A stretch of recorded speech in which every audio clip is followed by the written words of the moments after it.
CA এর আওতায় যারা নেই তারা হলেন কমপ্লিটলি অবৈধ অনুপ্রবেশকারী ইনফিল্ট্রেটার্স। তাদেরকে সরাসরি রাজ্য পুলিশ গ্রেপ্তার করবে এবং ডিটেন করবে এবং হ্যান্ডওভার করবে বিএসএফ এর হাতে।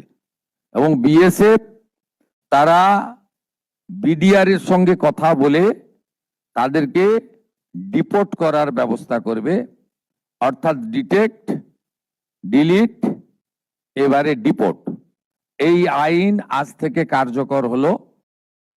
ভারত সরকারের পক্ষ থেকে 14/5/2025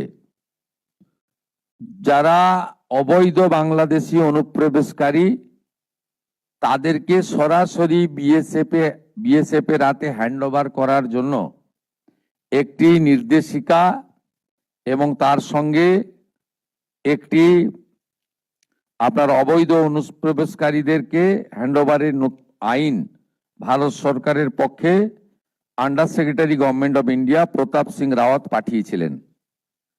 ডেটটা আবার বলি, 14/5/2025, অর্থাৎ কার্যত 1 বছরেরও বেশি আগে।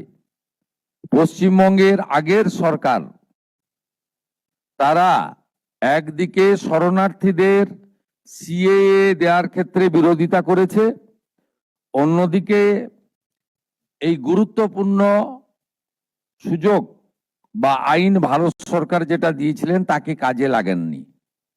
আজ থেকে আমরা এই আইন কার্যকর করলাম।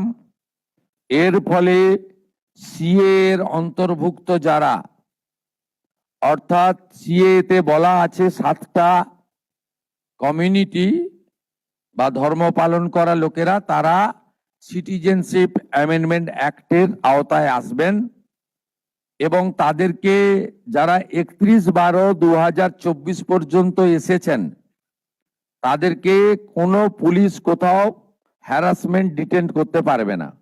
সিএ